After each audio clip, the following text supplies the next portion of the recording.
자, 생의 바퀴를 불사르는 것, 이런 제목으로 오늘 말씀을 하도록 하겠습니다. 자, 지난주에는 두 장의 초청장에 대해서 나눴습니다. 우리가 살아가는 세상은 두 장의 초청장이 각 개인에게 제시되는 세상입니다. 그런데 엄밀히 말하면 정도의 차이만 있을 뿐 생명의 집으로 초대하는 그리스도께 안내하는 초청장이 아니면 우리가 받는 초청장은 모두 죽음의 집에 초대하는 초청장입니다. 보다 더 범죄적이냐 범죄적이지 않냐 정도의 차이만 있을 뿐 영원한 생명으로 안내하는 그리스도께 인도하는 초청장이 아니기 때문에 궁극적으로는 죽음의 집에 초청하는 초대장이에요. 지난 중국 전승절과 관련해서 그죠? 북한의 김정은도 같이 이렇게 옆에 있었잖아요. 시진핑, 푸틴. 그러면서 이들이 중국의 그 군대 사열을 하기 위해서 천안문 광장에 막루에 이렇게 이동하면서 푸틴과 시진핑의 대화가 이슈가 되었었죠. 푸틴이 뭐라 그랬냐면 푸틴 대통령의 통역사가 이제 시진핑에게 이야기하는 거죠, 중국어로. 그러니까 푸틴이 이야기한 거예요. 그러니까 궁극적으로 생명공학은 끊임없이 발전하고 있다. 그러면서 인간의 장기만 계속 이식한다면 당신은 오래 살 수 있고 심지어 불멸에 이를 수 있다. 이렇게 이야기했다는 거예요. 여기에 대해서 시진핑이 중국어로 일각에서는 이번 세기에 150세까지 살 수 있을 것으로 예측한다. 이게 지금 전 세계의 아주 대표적인 두 독재자가 한 대화예요. 장기 이식과 관련해서 지금 요즘에 우리는 이제 저는 이러한 소식 들을 때 애써 아니겠지라고 했거든요. 사람을 납치해서 장기 적출하는. 그런데 이번에 캄보디아 관련해서 다 시키는 대로 안 되고 뭐도 안 되고 그러면 구타와 고문 이후에 마지막에는 장기가 정상적인지 확인한 다음에 장기 적출을 한다는 거예요. 너무 무서운 시대에 살아가고. 그런데 이런 장기와 관련해서 그 대표적인 두 독재자가 이런 대화를 나누고 있어요. 얼마나 무서운 시대. 이들이 설령 그렇게 그런 이식을 받아서 150세를 산들 하나님 앞에서는 가소로운 거죠. 저는 너무 캄보디아에 여러분, 저는 지난번에 제가 나눴던 그 한 대학생의 죽음 정도 외에는 별로 없을 줄 알았더니 우리나라 국가 시스템이 망가진 거예요. 지난 몇 년간. 24년부터인가 그 전에는 캄보디아의 실종자 수가 1명, 2명 그랬다는 거죠. 근데 2023인가 2024에서 300명. 하루에 2~3명씩 캄보디아에 가요.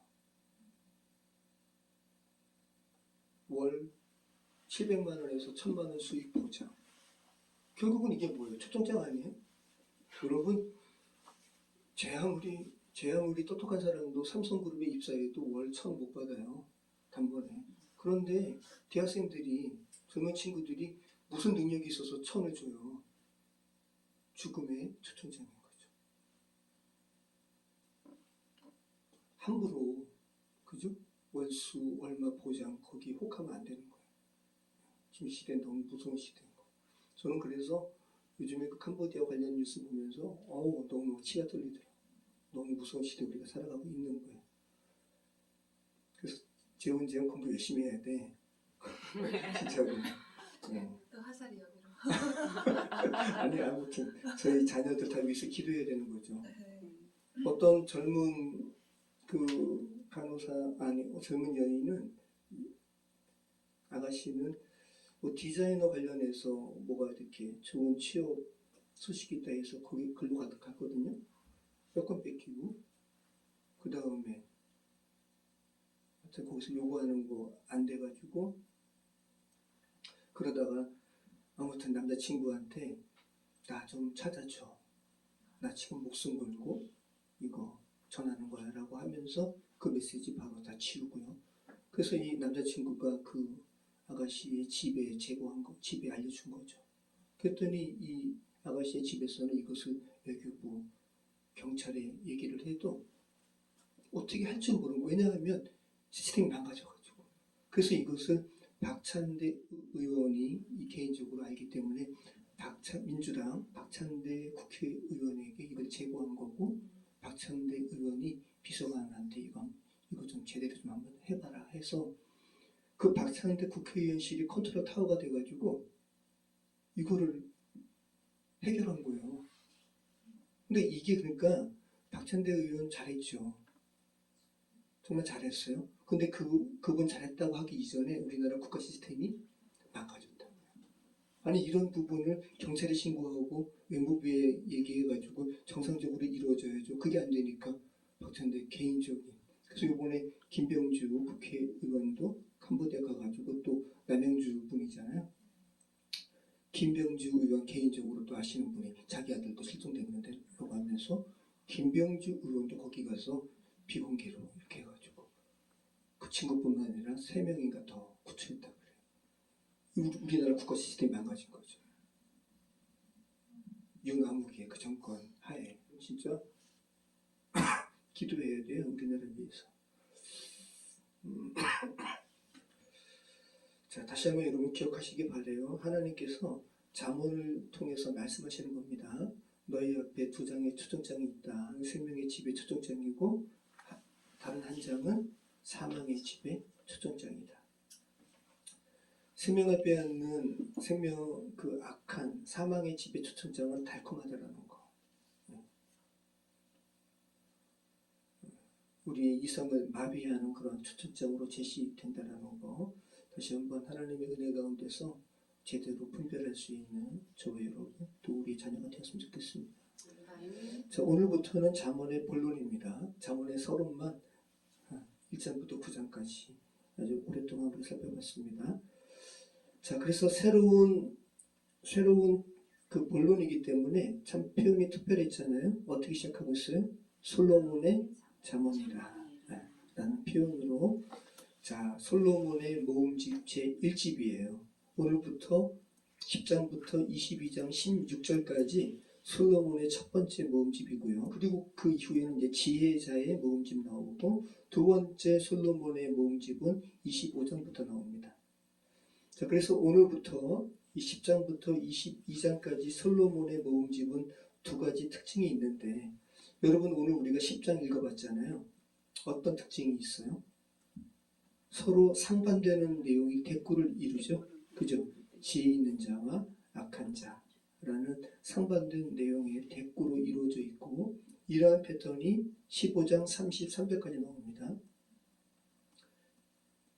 솔로몬의 1집에서 모음집 1집에서 이런 패턴이 15장 33절까지 나오고, 16장부터 22장은 이제 상반된 그러한 내용이 아니라 일방적으로 지혜에 대해서 이렇게 나오고 있어요. 그러니까 이런 거죠. A와 B를 대조하면서 A를 이렇게 강조하다가, 그죠? 이제 완전히 A가 강조된 거예요. 그래서 이제는 A만 계속 이렇게 나열하는 그러한 교훈을 강조하고 전하는 그러한 모음집이 솔로몬의 모음집 1집이라는 거예요. 자, 우리가 오늘 읽어봤지만 굉장히 좀 이렇게 파편적으로 소재가 많죠. 내용이 막 파편적이잖아요. 주제가 너무 많아요. 그래서 어떤 신학자는 오늘 우리가 읽은 잠언 1장의 주제는 너무 많기 때문에 요약할 수 없다. 자, 여러분들 읽어보셨지만 너무 이렇게 막 가난도 나오고 부도 나오고 게으름도 나오고 부지런함도 나오고, 그죠? 파편적으로 이렇게 여러 가지 주제가 있는 것 같아요. 자, 그래서 이것을 다 파편적으로 우리가 살펴보기보다는 저렇게 파상적으로 막 이렇게 파편적으로 분포된 것 같은 오늘 본문에 좀 여러분이 읽으면서 그런데 참 특이하게 공통점이 있다라고 느껴지는 부분이 있지 않아요? 어떤 부분이에요? 공통적인 부분이 제가 이렇게 잠시 힌트를 드린다면 6절, 8절, 11절에서 14절, 18절, 21절, 31절, 32절. 어떤 부분이에요? 다 언어와 관련된 거예요. 입술, 입의 말과 관련된 부분이죠. 이게 잠언 10장에 파편적으로 이렇게 막 제시된 주제 중에 이 주제를 통합하는 큰 어떤 흐름은 말과 관련되어 있는 거예요. 언어. 그죠? 그죠? 네. 그래서 전체적인 것은 의인과 악인에 대한 대조적인 주제고 그 큰 주제 안에 언어에 대한 부분이 강조되고 있는 장이 오늘 우리가 살펴보고 있는 10장이라는 겁니다. 그래서 오늘 본문은 솔로몬의 잠언 제1집의 시작이자 인생의 모든 윤리적인 문제를 말의 문제로 압축하고 있어요. 지혜의 핵심이에요. 우리의 지혜는 말로 응축되고 말로 표현되고 말로 세상에 도출돼요. 그래서 성경에서 이 혀는 단순한 발음 기관이 아니라 인격의 총체를 상징해요. 여러분의 인격을 뭘로 드러낼 거예요? 여러분의 행위와 말로. 그래서 말은 마음의 열매고 여러분이 추구하는 삶의 방향을 여러분의 말이 나타내요. 그러니까 여러분이 어떤 사람인가, 여러분의 속사람을 드러내는 것은 말이라는 거예요. 그래서 여러분의 입술의 열매가 곧 인생의 열매라는 겁니다. 자, 한번 생각하시면서 우리 잠언 10장 1절로 우리 10절까지 같이 읽겠습니다. 같이 읽겠습니다. 솔로몬의 잠언이라 지혜로운 아들은 아비를 기쁘게 하거니와 미련한 아들은 어미의 근심이니라. 불의의 재물은 무익하여도 공의는 죽음에서 건지느니라. 여호와께서 의인의 영혼을 죽이지 않게 하시며 악인의 소유는 물리치시느니라.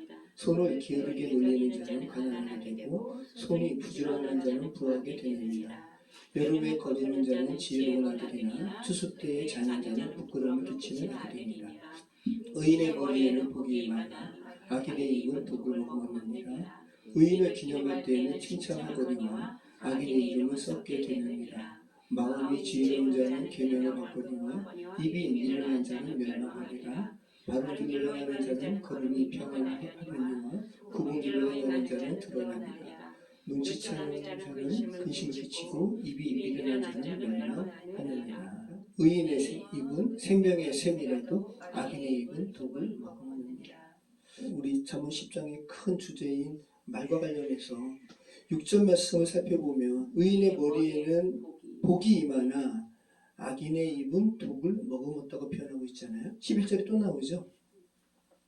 의인의 입은 생명의 샘이라도 악인의 입은 독을 머금었다. 네. 자, 여기서 독이 뭘까요? 독이 하마스예요. 하마스. 지금 이스라엘과 하마스 간의 팔레스타인에서 전쟁을 벌어지고 있잖아요. 참 어떻게 이름을 줘도 그 조직의 이름이 하마스예요. 하마스가 뭐냐면 폭력이에요. 잔인함. 그러니까 팔레스타인에 두 가지 팔레스타인들의 정치 세력이 있죠. 하나는 파타, 좀 온건하죠. 서한 지구에 있는. 그 다음에 이 가자 지구에 있는 이 하마스는 폭력적으로. 근데 저는 이스라엘이 팔레스타인에 대한 어떠한 이렇게 뭐 그런 정치적으로 또 군사적으로 그렇게 좀 강하게 통치한다라는 그런 지적도 있지만 저는 그거 이전에 여러분 하마스가 이스라엘을 여러분 침공할 때 여러분 정말 악 자체예요. 악.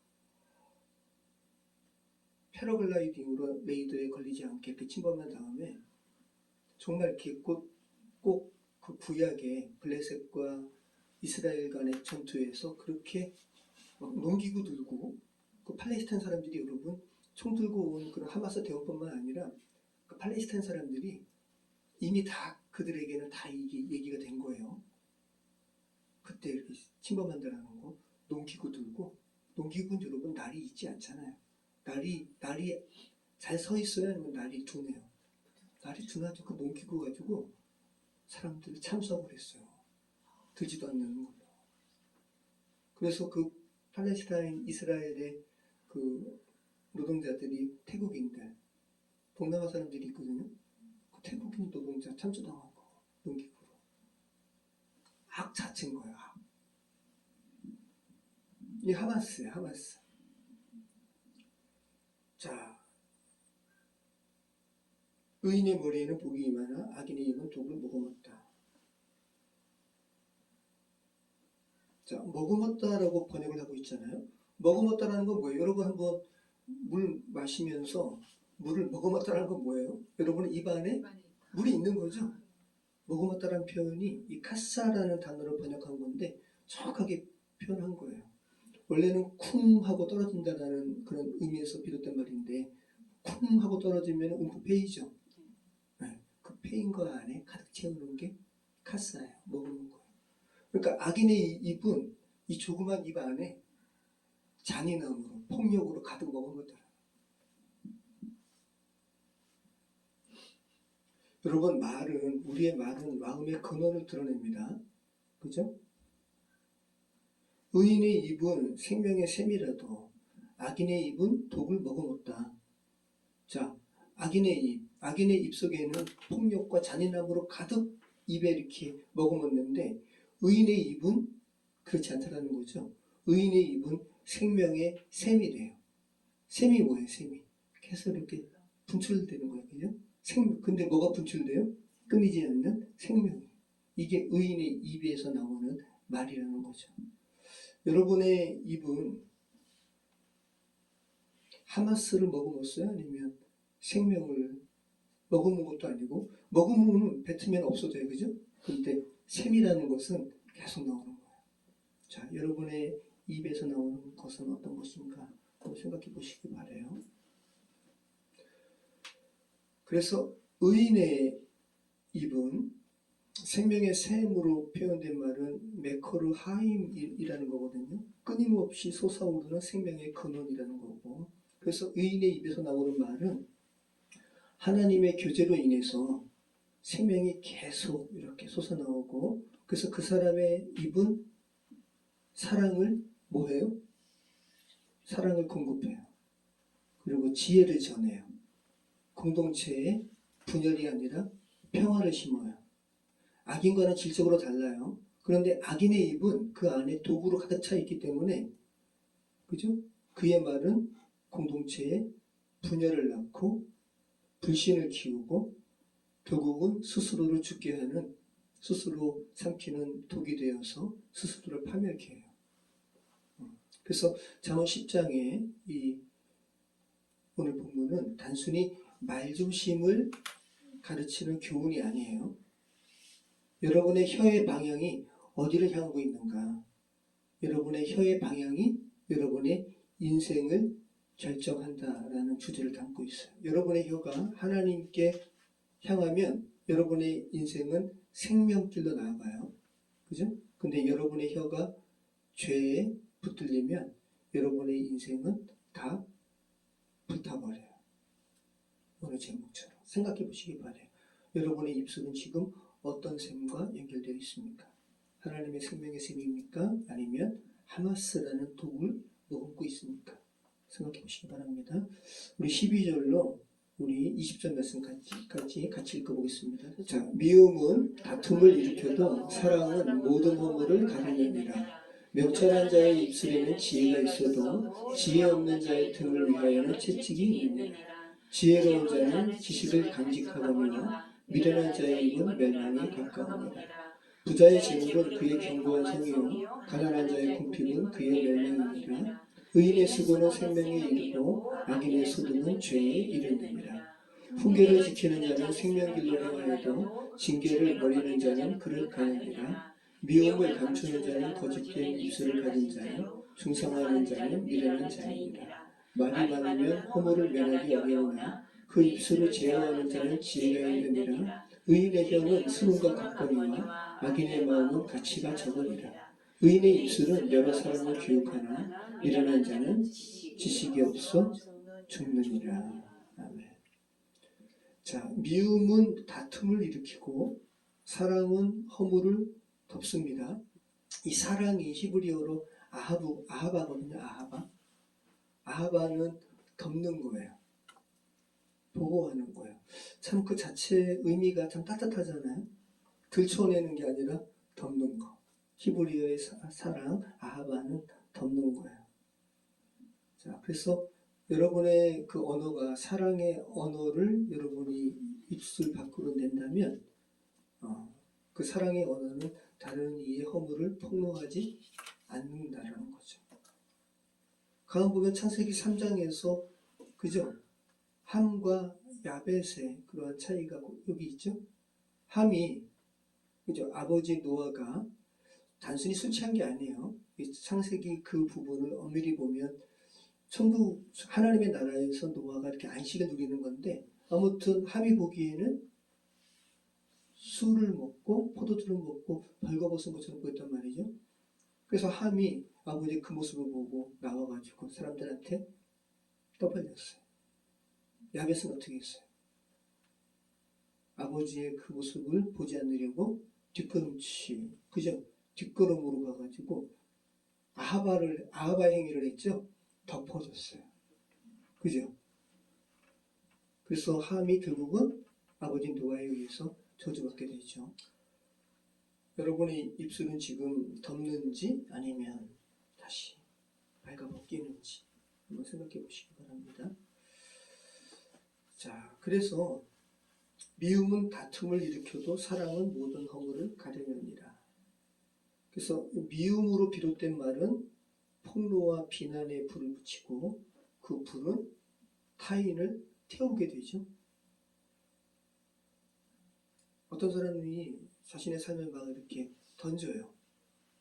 물리적으로 던져서 죽어요. 근데 많은 경우가 말에 의해서 상처받아서 그런 거 본다면 우리 말이 굉장한 무기라는 거, 다른 사람을 해치는 그것도 생각해 보시기 바랍니다. 자, 그리고 또 오늘 우리가 읽은 잠언 10장 12절로 20절, 21절 말씀까지는 또 어떤 부분이 있냐면 침묵에 대해서 이야기하고 있어요. 19절에 그죠? 말이 많으면 허물을 면하기 어려우나 그 입술을 제어하는 자는 지혜가 있느니라. 침묵에 대해서 이야기하죠. 19절에 입술을 제어하는 자라는 이 단어는 입술을 억제하는 자라는 뜻이에요. 자, 우리의 혀는 억제라는 단어가 필요할 만큼 우리의 혀는 떠들기 좋아한다는 거예요. 근데 그래서 우리의 혀는 제가 물려야 되고 억제해야 돼요. 그래서 악인은 그 입술을 제가 물리지 않는 사람이지만 지혜로운 자는 그 입을 제가 물리는 자예요. 스스로 억제하는 자예요. 그래서 의인은 말을 못하는 사람이 아니라 하나님 앞에 말에 뭐가 있는 사람이에요? 침묵이니까. 의인은 말을 못하는 사람이 아니라 하나님 앞에 말에 멈춤이 있는 사람이에요. 하나님 앞에 하나님을 의식하고 말에 멈춤이 있는 자.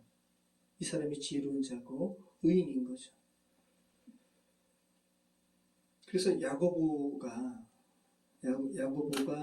야고보서 1장 19절에서 뭐라 그랬냐면 듣기는 속히 하고 말하기는 덜히 하라. 그죠? 재빨리 의미를 파악하는 지혜로움은 필요해. 그죠? 그런데 그에 걸맞는 말을 하기 위해서는 시간이 필요하다. 말의 셈의 근원에서 무엇을 말하기를 원하는지를 듣고 그리고 그 말을 하는 거죠. 다시 한번 기억하시기 바라요. 성령이 제어하는 혀는 늦게 말하지만 그 한마디 한마디는 무게가 있다는 거.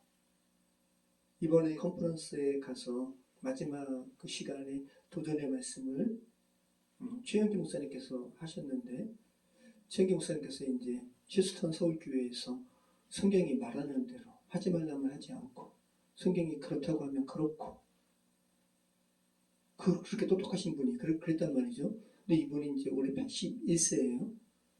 그래서 이분이 이제 마지막 시간에 도전의 말씀을 하신다고 하니까 거기 목사님들이 500명 모이셨는데 집중하는 거예요. 뭐 다른 목사님이 하시면 집중을 안 했겠어요? 그런 차원의 집중이 아니라 말의 권위가 이미 있는 거죠. 그런 걸 느끼게 되더라고요.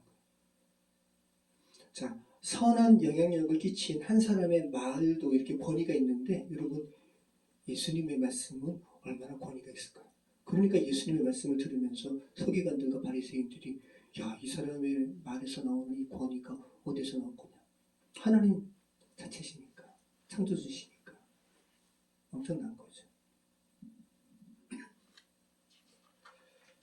자, 말의 무게는 그 사람의 마음에 무엇에 연결되어 있는가에 따릅니다. 그래서 오늘 본문 20절에는 의인의 혀는 뭐와 같다 그래요? 수능 같다 그러잖아요. 그죠? 의인의 혀는 수능 같대요. 그러니까 의인의 말은 수능 같다는 거죠. 은은 정련이 필요한 금속이에요. 아주 가치 있는 은을 얻기 위해서는 정제해야 돼요. 정련해야 돼요. 의인의 말도 마찬가지라는 거예요. 뜨거운 불 속에서 불순물이 제거된 은처럼 의인의 말도 그래야 된다는 거죠. 우리 권사님 얼마나 자녀분과 식구와 여러 가지 삶의 여정 가운데서 눈물로 하나님께 간구하셨어요. 그게 다 정제되는 과정인 거죠. 그죠? 기도와 우리 집사님도 마찬가지고 기도와 눈물로 재련된 후에 나오는 말은 다른 사람을 죽이는 말이 아니라 살리는 말이 된다는 거죠. 우리 22절로 32절 말씀 같이 읽겠습니다. 여호와께서 주시는 복은 사람을 구하게 하고 근심을 겸하여 주지 아니하시느니라. 미련한 자는 행악으로 낙을 삼는 것 같이 명철한 자는 지혜로 낙을 삼느니라. 악인에게는 그의 두려워하는 것이 임하거니와 의인은 그 원하는 것이 이루어지느니라.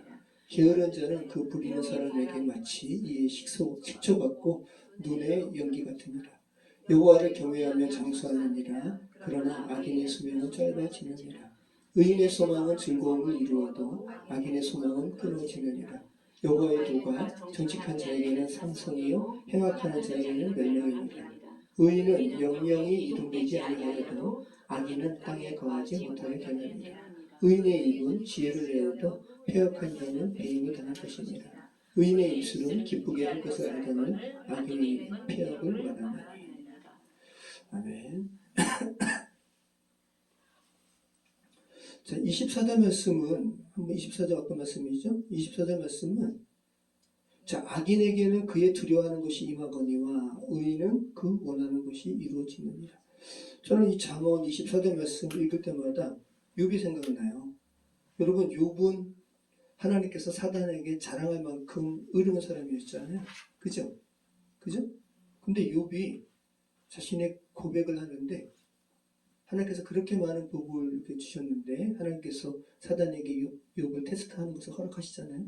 그러면서 아들이 다 죽고 재산 다 날아가고 자기 부인도 자기를 저주하고 떠나고 자기는 몸에 이렇게 악성충기가 나서 질그릇으로 몸을 긁어야 될 그 상황에서 뭐라 그러는 줄 아세요? 이 이야기를 하는 거예요. 내가 두려워하는 그것이 내게 임했구나. 잠언 말씀에 나오는. 그러니까 하나님께서 욥을 사랑하셔가지고 욥이 악인이라는 소리가 아니에요. 하나님께서 욥더러 하나님을 완전히 아는 은혜를 허락을 하신 거야. 이랬던 욥이 이렇게 얘기하거든요. 보세요. 자, 욥기 3장 25절 같이 읽겠습니다. 내가 두려워하는 것이 내게 임하고 내가 무서워하는 것이 내 몸에 미쳤구나. 그러니까 욥이 하나님을 경외하는 사람이었어요. 그래서 날마다 아들들을 위해서 하나님께 번제했던 사람이거든요. 그런데 그 번제했다는 그 이면에는 내가 이렇게 하지 않으면 내가 화를 입으면 어떡하지? 그러니까 하나님에 대한 사랑에 완전히 하나됨이 아니었다는 거예요. 이해되시죠? 네. 그래서 내가 두려워하는 그것이 마침내 임했구나라는 고백을 하는 거예요. 그 다음에 하나님께서 욥에게 나타나시잖아요. 너가 이 천지 창조에 대한 지식을 너가 아느냐? 이렇게 욥이 하나님을 대면한 다음에는 어떤 고백을 해요? 이제 하나님을 정확히 알았어요. 이렇게 고백하죠. 제가 읽겠습니다. 같이 읽겠습니다. 내가 주께 대하여 귀로 듣기만 하였사오나 이제는 눈으로 주를 배우나이다. 참 잠언 이 말씀이 이렇게 욥기와도 연결되고 있어요. 자, 여러분, 자, 잠언 10장 23절 다시 한번 읽어보겠습니다. 미련한 자는 행악으로 낙을 삼는 것 같이 명철한 자는 지혜로 낙을 삼느니라. 자, 미련한 자는 자신의 삶의 낙을 뭘로 삼는다고 이야기하고 있어요? 행악으로, 악을 행하는 것으로. 그런데 명철한 자, 똑똑한 자는 뭘로 낙을 삼아요? 지혜로. 하나님께서 주신 지혜로. 하나님이 주신 지혜만 이렇게 묵상만 해도 즐거운 거예요. 근데 악인은 악을 행할 때 낙을 삼는 거예요. 자, 미련한 자와 명철한 자의 차이는 뭐예요? 무엇을 즐기는가? 저와 여러분 무엇을 즐겨요? 여러분이 정말 이렇게 삶 가운데 즐거운 게 뭐예요? 그것을 보시면 잠언이 말하는 미련한 자에 가까운지 아니면 명철한 자에 가까운지 우리 알 수 있게 되죠. 자, 악인에게는 그의 두려워하는 것이 임하거니와, 그죠? 의인은 그 원하는 것이 이루어지느니라. 그래서 의인의 말은 이루어진다라고 이야기하잖아요. 결국은 결실을 이야기하는 거죠. 그러니까 잠언이 말하는 의인의 말은 단지 옳은 말이 아니라는 거예요. 결실하는 말이라는 거예요. 열매 맺는 말이라는 거예요. 여러분, 그러니까 여러분이 의인이라는 소리는 여러분 안에 예수 그리스도를 믿음으로 말미암아 생명이 있다는 거잖아요. 그죠? 그러니까 여러분의 생명이 있는 말을 하게 되면 그 생명이 열매 맺죠. 단순히 옳은 말 하는 게 아니라. 그래서 잘 생각해 보시기 바라요. 지혜로운 말은 시간의 흐름 속에서도 열매로 나타납니다. 그래서 여러분의 자녀에게 정말 생명의 축복의 메시지로 계속 기도하는 게 필요하죠. 자, 그러면 이 요한복음 이 말씀과도 정말 놀랍잖아요. 이게 창세기 말씀을 사도 요한이 이제 헬라 세계에 이렇게 표현한 건데, 태초에 말씀이 계시니라. 이 말씀이 하나님과 함께 계셨으니 이 말씀은 곧 하나님이시니라. 말씀, 이 로고스인데 로고스가 하나님이라는 거예요. 자, 그가 말씀이죠. 태초에 하나님과 함께 계셨고 만물이 그로 말미암아 지은 바 되었으니 지은 것이 하나도 그가 없이는 된 것이 없느니라. 이 그리스도예요. 자, 말씀 안에 뭐가 있대요? 생명이 있었으니 이 생명은 사람들의 빛이라. 빛이 어둠에 비치되 어둠이 깨닫지 못하더라. 네. 이것을 요한이 창세기 말씀을 이렇게 재해석한 거예요. 자, 태초에 하나님이 천지를 창조하시니라. 뭘로 창조하셨어요? 말씀으로. 땅이 혼돈하고 공허하며 흑암의 깊음이 있고, 요한은 이것을 뭘로 표현했어요? 빛이 사람들에게 빛이 돼 어둠이 깨닫지 못하고, 이렇게 표현했잖아요. 자, 하나님의 영은 수면 위에 운행하시니라. 여기 하나님의 영은 성령이고요, 성부 하나님, 그리고 이르시되 말씀, 성자 하나님. 하나님이 이르시되 빛이 있으라 하시니 빛이 있었고, 네. 생명, 계속 이렇게 말씀과 생명이 이렇게 연결되고 있다는 거 기억하시기 바라요. 자, 하나님께서 말씀으로 천지를 창조하셨습니다. 말에는 생명력이 있습니다. 여러분이 말하는 말에는 생명력이 있어요. 그래서 여러분이 말하는 그 말의 근원이 하나님께 연결되어 있다면 여러분이 말하는 말은 다른 사람을 살리는 말을 하게 되는 거예요. 네.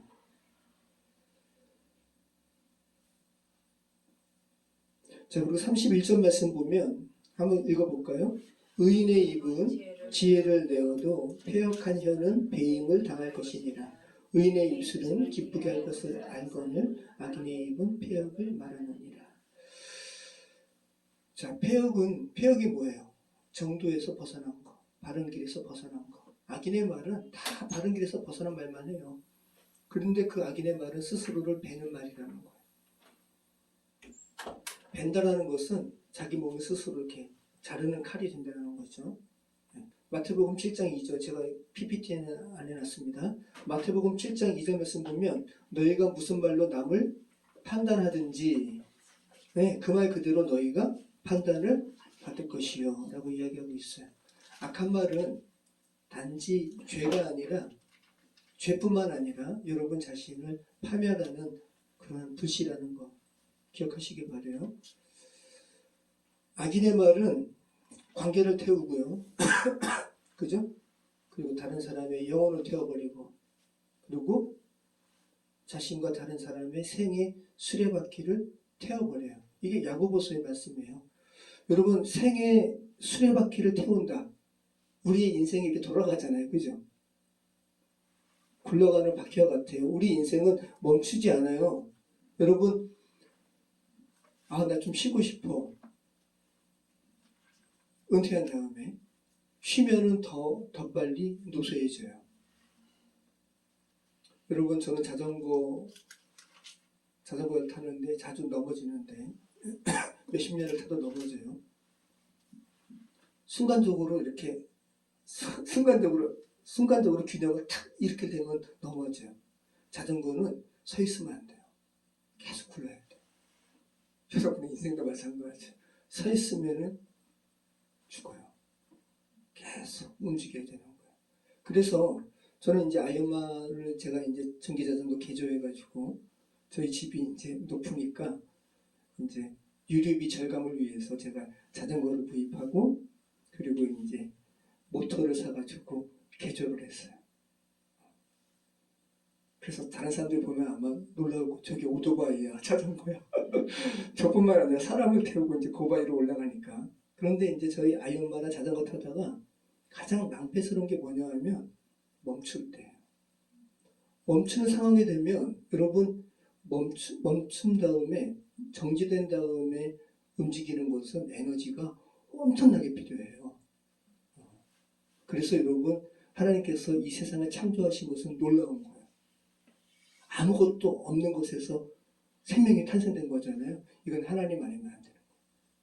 우리가 이미 존재된 물리 법칙에서도 멈추면 다시 움직이는 거는 엄청난 그래서 저희가 멈추는 상황이 되면 아이엄마도 그렇고 저도 그렇고 안 되는데 아이씨 그러다가 이제 다시 출발하는 상황이 되면 다시 한번 이렇게 좀 내리막길을 살짝 찾아가지고 자연스럽게 이렇게 그 힘을 받을 때 다시 이렇게 올라가고 그러는데 왜 이렇게 멈추는 얘기가 나왔죠? 뭐 하다가 얘기 나온 거지? 돌아가는 거예요. 돌아가는 거. 우리 인생. 자, 그런데 악한 말은 그 인생이 돌아가야 되는데 돌아가지 못하도록 그 바퀴를 태워버린다네요. 이게 얼마나 무서운 겁니까? 자, 이게 이 야고보서 말씀에 제가 야고보서 말씀에 나오는 부분으로 야고보서 말씀과 야고보서 3장의 말씀과 잠언 10장의 말씀이 연결되어 있기 때문에 제가 이 제목을 야고보서 말씀을 통해서 제가 이렇게 잡았는데요. 우리 한번 읽어볼까요? 혀는 곧 불이요 불의의 세계라. 혀는 우리 지체 중에서 여기 있어요. 여기. 다시 한번 읽어보겠습니다. 혀는 곧 불이요 불의의 세계라. 혀는 우리 지체 중에서 온몸을 더럽히고 삶의 수레바퀴를 불사르나니 그 사르는 것이 지옥불에서 나느니라. 저희 뭐 이렇게 붉게 하니까 너무 무시무시하네요. 그죠? 우리 혀가 불이래요. 불의의 세계가 가득 차 있는 혀래요. 그리고 우리 온몸을 더럽힌대요. 혀가. 그리고 삶의 수레바퀴를 분사되는 것이 우리 혀라는 거죠. 야, 그럼 우리가 다른 사람 또 우리의 인생을 분사하는 그 불을 우리 혀에서 낸다면 그 혀는 지옥과 연결된 거라고 이야기하고 있어요. 그죠? 다시 한번 우리가 어떻게 혀를 제어해야 하는지. 자, 이 야고보서 3장은 예수님의 동생 야고보가 기록한 편지예요. AD 45년에서 60년 사이에 유대인 디아스포라가 이렇게 흩어졌어요. 근데 예루살렘을 떠나서 이제 각 지역에 흩어져 살던 신자들이 너무 고통스러운 거예요. 박해받는 상황이. 그러면서 유대 크리스찬 공동체 내에 분열이 생겼어요. 그래서 신앙을 지키기가 어려운 거예요. 그래서 야고보가 보낸 이 편지를 받는 공동체는 말로 서로 굉장히 심하게 상처를 주는 공동체가 됐다는 거죠. 그래서 야고보가 경고하는 거예요. 진정한 경고는 혀를 제어하는 데 있다. 야고보서 1장 26절에 그렇게 이야기하고 있고, 야고보서 3장에서 계속 확장해가지고 너희 혀 제어해야 돼 라는 부분을 야고보서 3장에서 이렇게 강조하고 있어요. 우리 한번 읽어볼게요. 읽어보겠습니다. 내 형제들아, 너희는 선생된 우리가 더 큰 심판을 받을 줄 알고 선생이 많이 되지 말라. 우리가 다 실수가 많으니 만일 말에 실수가 없는 자라면 곧 온전한 사람이라. 능히 온몸도 굴레 씌우리라. 우리가 말들의 입에 재가 물리는 것은 우리에게 순종하게 하려고 그 온몸을 제어하는 것이라. 너희가 타는 말, 너희가 재가 물리지 않느냐? 그 재가 물리는 이유는 왜 그래요? 그 말을 왜 제어하려고. 똑같이 너희의 혀도 제어해야 된다라고 이야기하는 거죠. 또 배를 보라. 그렇게 크고 광풍에 밀려가는 것들을 지극히 작은 키로서 사공의 뜻대로 운행하나니 이와 같이 혀도 작은 지체로 돼 큰 것을 자랑하도다. 보라, 얼마나 작은 불이 얼마나 많은 나무를 태우는가. 혀는 곧 불이요 불의의 세계라. 혀는 우리 지체 중에서 온몸을 더럽히고 삶의 수레바퀴를 불사르나니 그 사르는 것이 지옥불에서 나느니라. 너희들이 그 혀를 하나님께 근원을 두지 않고 정말 이렇게 지옥에 악한 것에 너희 혀를 이렇게 그 악한 것이 조종하는 대로 너희 혀를 놀린다면 너희 혀는 너희 인생을 불사를 거야. 이것을 강조하기 위해서 여러 가지로 이렇게 비유하죠. 여러분 나무 태우는 거는 큰 불이에요, 작은 불이에요? 작은 불, 아주 작은 불. 때로는 막 마찰로 인해서 모락모락 연기 나다가 이게 태우기도 하죠. 그리고 이 작은 불뿐만 아니라 또 어떤 것으로 이 혀와 관련해서 야고보가 비유를 삼아요? 배. 너희 한 배를 봐봐. 그렇게 크고 광풍이 있어도 요동치지 않는 그렇게 큰 배도 그 배를 조종하는 것은 키다. 사공이 운전하는 그 키는 어디랑 연결되어 있어요? 배 밑에 방향을 조종하는 거 있죠. 그게 혀처럼 생겼어요. 조그매요. 그걸 얘기하는 거예요.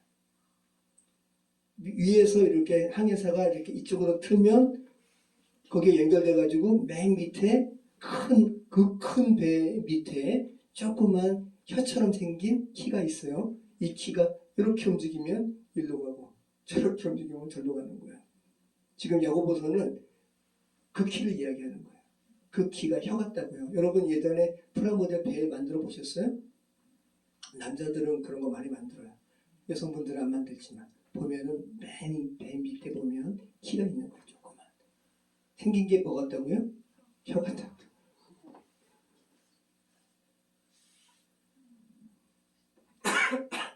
자, 다시 한번 여러분, 혀의 사용은 그 혀를 사용하는 사람 안에 있는 근원이 무엇인가를 드러내는 표지라는 거 기억하시기 바라요. 그래서 혀의 문제는 단순히 말의 문제가 아니라 그 사람의 내면의 문제고 그 사람이 지향하는 바가 무엇인지를 가늠할 수 있는 게 혀라는 거예요. 네. 자, 여러분, 우리가 사도행전 속 정말 이렇게 칭찬받는 교회를 우리가 지향하는데 하나님께서 기뻐하시는 교회됨을 이루는 데 있어서 가장 선행되어야 할 것은 뭘까요? 가장 먼저는 여러분 개인적 성숙이에요. 여러분, 우리 가정은 왜 이렇게 분란이 많아? 우리 교회는 왜 이렇게 분란이 많은 공동체야? 그 말 하기 이전에 하나님 안에서 자신의 개인적인 성숙도를 보시라는 거예요. 여러분이 개인적으로 성숙하면 하나님 안에서 그러면 그 다음으로는 어떤 부분이 성숙되게 되냐면 관계적으로 성숙하게 돼요. 여러분 배우자 탓하지 마시고 여러분이 성숙하면 여러분과 함께하는 배우자의 관계도 성숙해져요. 부부가 성숙하면 그 가정은 어떻게 돼요? 성숙해져요. 여러분 한 분 한 분이 성숙해지면 성도들 간의 관계성이 성숙해져요. 그죠? 그리고 성도들 간의 한 명 한 명의 관계성이 성숙해지면 그 공동체가 성숙해지는 거예요. 자, 그런데 개인의 성숙의 척도는 어디에 있다? 말에 있다. 다시 한번 여러분의 혀가 어디에 연결되어 있는가 한번 생각해 보시기 바래요. 그러면 여러분은 혀를 절제할 수 있어요?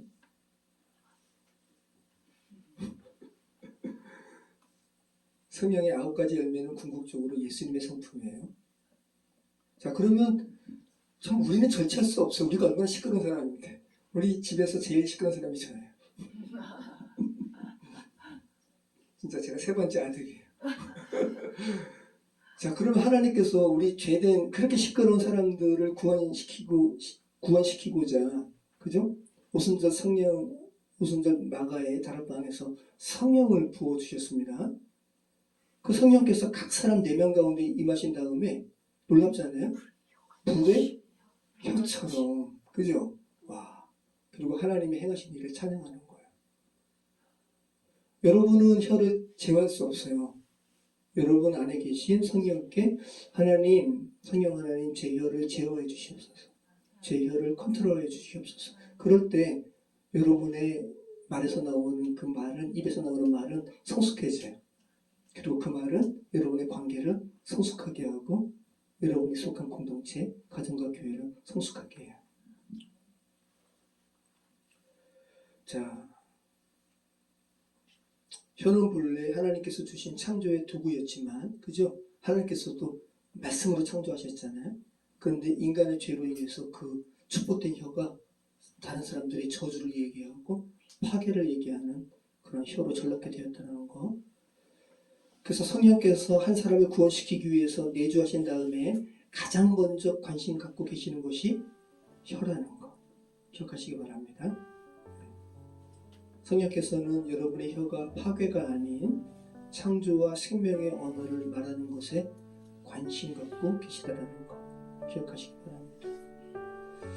자, 오늘 본문에서 잠언 10장에서 말하는 의인은, 오늘 본문 계속 제가 이렇게 강조해서 드리는 말씀에 의하면 오늘 본문에서 말하는 의인은 어떤 자예요? 자기 혀를 지키는 자. 우리 힘으로 지킬 수 없다는 거, 성령께서 지킬 수 있다는 거. 그래서 우리 자신을, 여러분 자신을 성령께 의탁할 때 성령께서 여러분의 혀를 제어하시고 생명의 혀를 세상에 보내게 하신다는 거, 발성하게 하신다는 거 기억하시기 바랍니다. 모쪼록 온전히 성령께 의탁함으로 생명 언어로, 축복된 언어를 세상에 이렇게 발성하시는 저와 여러분의 삶이 되었으면 좋겠습니다. 기도하겠습니다. 참 좋으신 하나님 감사합니다. 오늘 혀에 대해서, 우리 언어에 대해서 귀한 은혜의 말씀을 하시면 감사합니다. 아버지 하나님, 이사야가 하나님을 만났을 때, 하나님을 배웠을 때 정말 그렇게 죄된 존재로서 주님을 배울 때 두려워했을 때 주의 제단에서 핀 숯이 날라와 이사야의 혀를 깨끗하게 한 것 저희가 기억합니다. 하나님, 저희가 이 죄된 세상 살아가면서 주님께서 주신 이 귀한 혀를 너무 악한 말로, 다른 사람을 해하는 말로, 우리 자신을 난도질하는 말로 사용했음을 고백합니다. 우리의 죄악을 주님께 올려드립니다. 이 시간 이사야의 감정으로 주께 아뢰오니 주의 전에 정말 핀 숯을 저희 혀에 데워주셔서 저희 혀를 깨끗게 정화시켜 주시옵소서. 그래서 사망의 말이 아니라 생명의 말을 온 세상에 전하는 우리의 입술 되게 하여 주시옵소서. 예수 그리스도 이름으로 기도합니다. 아멘.